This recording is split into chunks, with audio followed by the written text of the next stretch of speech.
Today we're going to talk about the equation of a line and what equation or what form that is in. This is called slope-intercept form, and it looks like y equals mx plus b.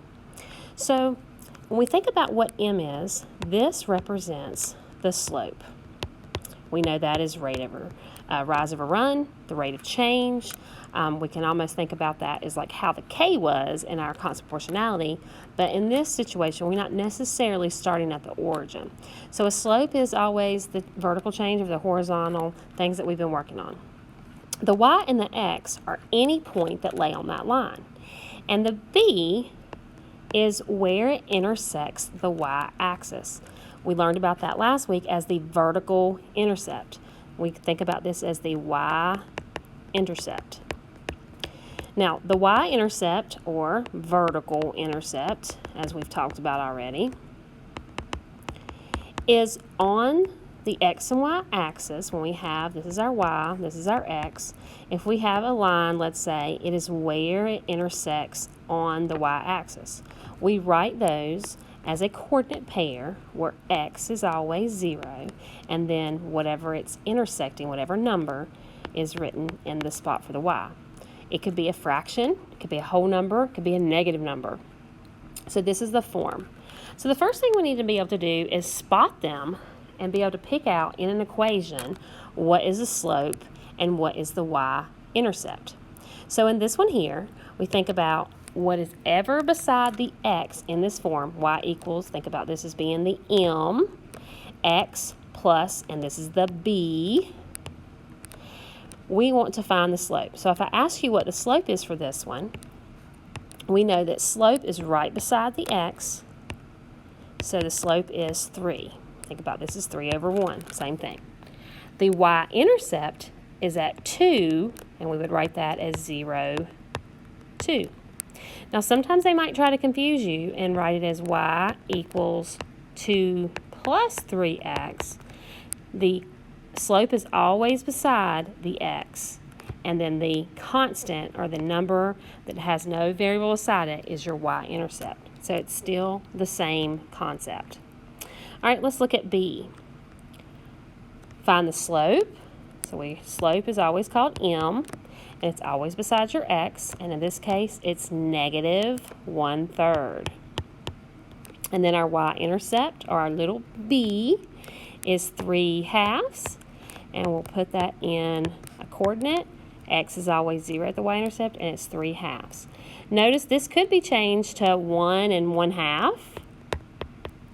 We usually leave them as a improper fraction because it's easier to graph. Now, this one here sometimes gets people confused. On C, we don't see a number here, but that doesn't mean it doesn't have a slope. If it didn't have a slope, it would be a 0 there, and there would be no x. So when we see an x and no number, we have to remember there's always a 1 there. So our slope here is 1, and our y-intercept is 4, but we have to remember to take the sign with it. So our y-intercept is actually at negative 4. So we write that as 0, x is 0, and our y-intercept would be at negative 4. All right, try D and E and see how you do.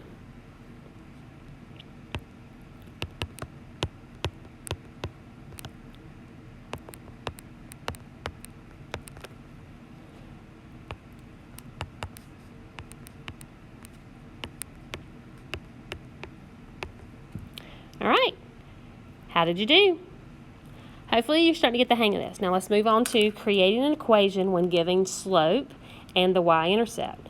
So if I want to write an equation in this form, in this formula for a line, y equals mx plus b, and I'm given the slope and I'm given the y-intercept, I just plug it in.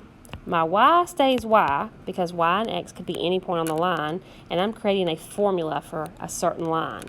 So I have 2x, and this is a positive 3, so plus 3. For example B, my slope is negative 2/3, so y equals negative 2/3 x. My y-intercept is negative 5, so I say minus 5. Here we have C and D. Our slope is negative 4. Y equals negative 4x. And then our intercept is 0. Now we could write it as plus 0, but that's not necessary. So really what we can leave it at is this, and this should look very familiar in the same form that we did proportional relationships. And this is a proportional relationship because it starts at 0. It can still be written in this form. And the last one, y equals 8x, our slope was 8, our y-intercept is negative 4, so we could say plus a negative 4, it's not really needed, so we write y equals 8x minus 4, and that would be our final answer. Now, we're going to talk about writing an equation from a table. So, briefly, you might have talked about finding slope from a table, and so I'm going to show you a way to do that. So in this table, we have our x's and we have our y's. We're going to look and see how do we go from 0 to 1, and we're thinking about adding or subtracting. So I know 0 to 1, I add 1, and I'm going to find that pattern all the way down and see what I do to get from one number to the next. 1 to 2, I add 1. 2 to 3, I add 1. 3 to 4, add 1. 4 to 5, add 1. Now I'm going to look at my y's. 1 to 3, I have to add 2. 3 to 5, I added 2. 5 to 7, I added 2. 7 to 9, added 2. And 9 to 11, I added 2. Remember that slope is the change of y over the change in x's. So the change in y's are 2, and its change in x is 1. So 2 over 1. So our slope is 2 over 1, or just 2. So this is our slope. Now, we need to know the b, the intercept. Remember, our intercepts are always when the x's are 0. So look at your table. If you'll notice, there is 0. So when the x is 0, y is 1. So we know our intercept is 1. So now we write it. Y equals 2x plus 1. This would be your equation, your line for this table set of values. And a good way to check yourself, you can pick any point that on the graph and see if it actually works. So let's say I pick 2 and 5. If I plug 2 in for x, I should get out 5 for this rule. Well, 2 times 2 is 4. 4 plus 1 does equal 5, so I know it works. And I can do that with any of them on this table. So let's try example B. So first we're going to find the pattern. Plus 1, plus 1, plus 1. Then we go from 7 to 13. We have plus 6, plus 6, plus 6. Change of y over the change of x. We have 6 over 1. So our slope is 6. Now notice on our table we don't have where it's 0. But I know that 0 comes right before 1. So if I think about having to go backwards, I'd have to go back the other way, I'd be subtracting 1. So to find its match, that would be right here, I have to take a step back, and I normally added 6, so now I would subtract 6. So 7 minus 6 would give me 1. So I know that my y-intercept is 0, 1. So then it's y equals 6x plus 1, and that would be your answer. All right, let's look at another one. You're not always going to have a whole number slope, and you're not always going to have a very easy intercept to find, but we'll get into more depth with that. So first, you find your pattern. 1 plus what gets us 3? 2. 3 plus what gets us 5?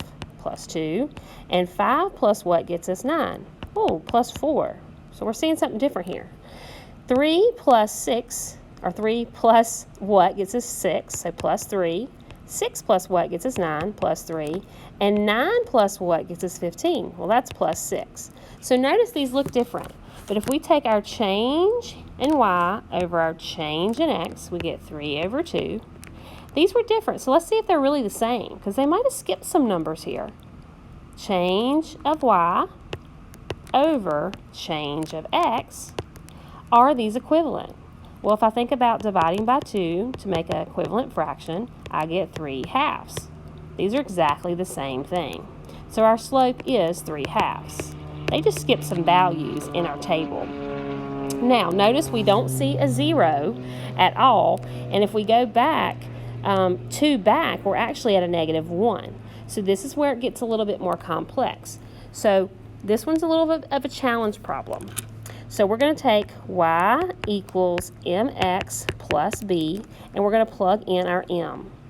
And we're going to pick one value to plug in for our y and x. So I'm going to pick this one. I always like to pick the easiest ones. So when I have 3, when y is 3, I know my slope is 3/2, and x is 1, I can then solve for my b. So 3/2 times 1 is 3/2, plus b equals 3, and I want to solve for my b. So I'm going to minus 3/2 minus 3/2. I'm now just left with my b on this side, and 3 minus 3/2. So think about what we're doing. 3 minus 3/2. When we have to subtract fractions, we have to have like denominators. So we can change this 3 over 1 to a denominator of 2 by multiplying times 2 times 2. This would be 6 over 2, same thing as 3, minus 3/2. So, and then we subtract straight across. 3 minus 3 is 3 and halves. We keep the denominator. So we have 3/2. So we know that our intercept is at 3/2 as well. So now we can write our equation. This would be our intercept. Our slope was 3/2. So now we write it as y equals 3/2 x plus 3/2. We could also change that to a decimal. Same thing as y equals 1.5 or 1.5. We'll put it as a decimal. X plus 1.5. Either one of those is acceptable. I like to leave mine as fractions. It's easier to graph if we need to.